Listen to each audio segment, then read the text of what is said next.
Hello, welcome to Drawers podcast. I'm your host Justin. Today, um, sorry.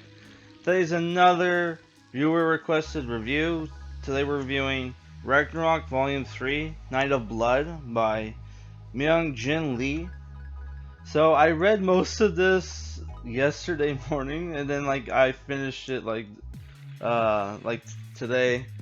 I've been busy with the Silent Night, Deadly Night review. So if I forget anything in this review, I apologize. But yeah, um, this book you still get the stats of the different characters, which is cool. So what happens in this book is it picks up from last volume where you have the Assassin's Guild attacking this lord's castle, who is sacrificing children to um, power up a ritual to summon Surt, the fire demon or god. He's like a he's like I would say like a devil figure from the Norse mythology. If you've read like 4 comics or you watch my 4 Tales of Asgard movie review, Surt is mentioned in there. So the assassins, fight a demon and stop Surt. We also get a scene where we see what happened with our main characters. Um, Chaos uh, meets his goddess mother, Frigg, who tells him of his destiny, that he needs to fight the Valkyries and save the world from Ragnarok. And for them to do that, they need to meet up with this character who is not human, but not God. Which obviously they're talking about Loki, who in his stats he's an assassin, level 8, alignment lawful neutral, which I guess makes sense when you consider the Assassin's Guild's whole what would you call it? Mythos, not mythos, whatever. Basically, they serve to preserve the balance, right? And they have like a Middle Eastern feel to it, to them, which apparently, how the Assassin's Creed games have that whole League of Assassins. Apparently, those I saw an Uncle Uber video on Assassin's Creed once, and Uncle Uber's this guy he's like this Gen X who reviews video games. His shit's kind of hard to find. Um, I saw one of his videos and he actually said oh, they were actually real. So I wonder if this Assassin's Guild is an inspiration from that. Who knows? You see his equipment here is listed here. Sword of Shadows, +4 to hit, damage +2. Does not list the special ability where they're fighting this demon and the demon regenerates because it's blessed by Surt, but they are able to defeat the demon because Loki's Sword of Shadows severs the link between the demon and Surt. Even though if you look at the stats, it doesn't say that it can do shit like that.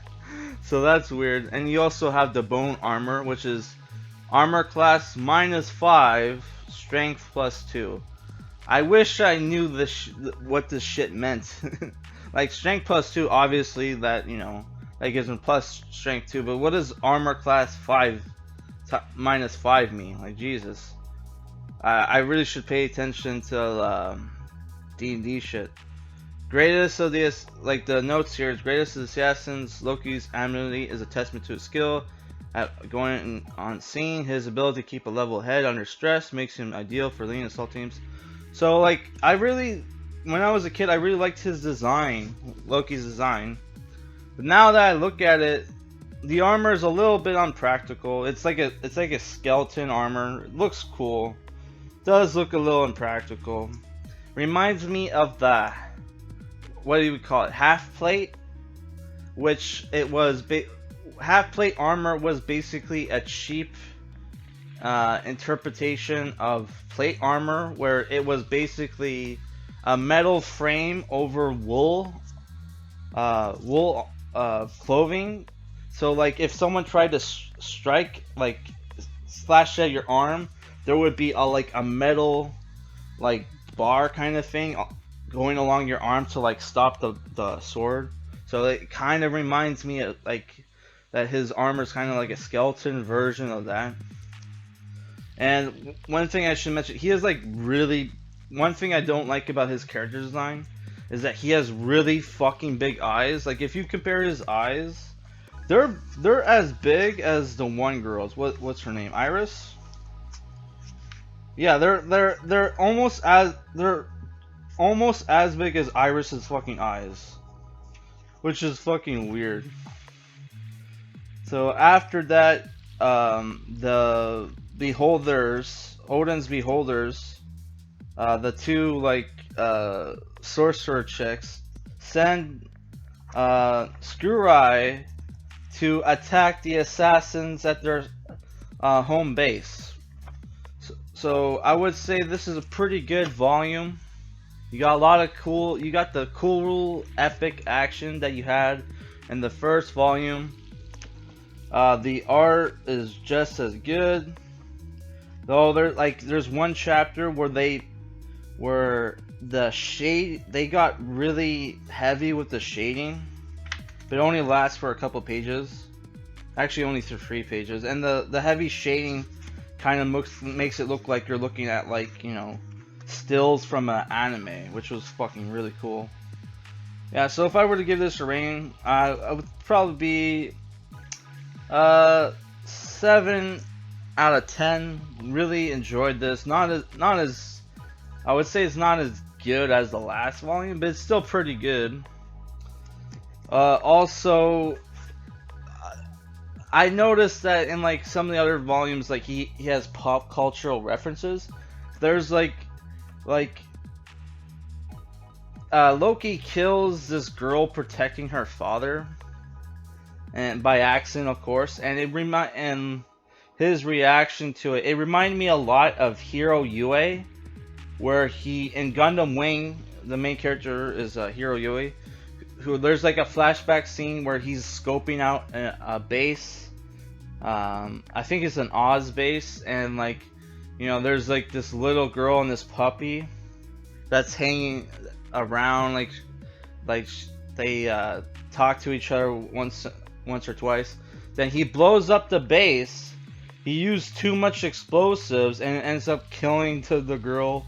And he's like, if you ever seen like the credits where he's like walking in the snow and he's carrying the injured puppy, that's where that animation is from that flashback. So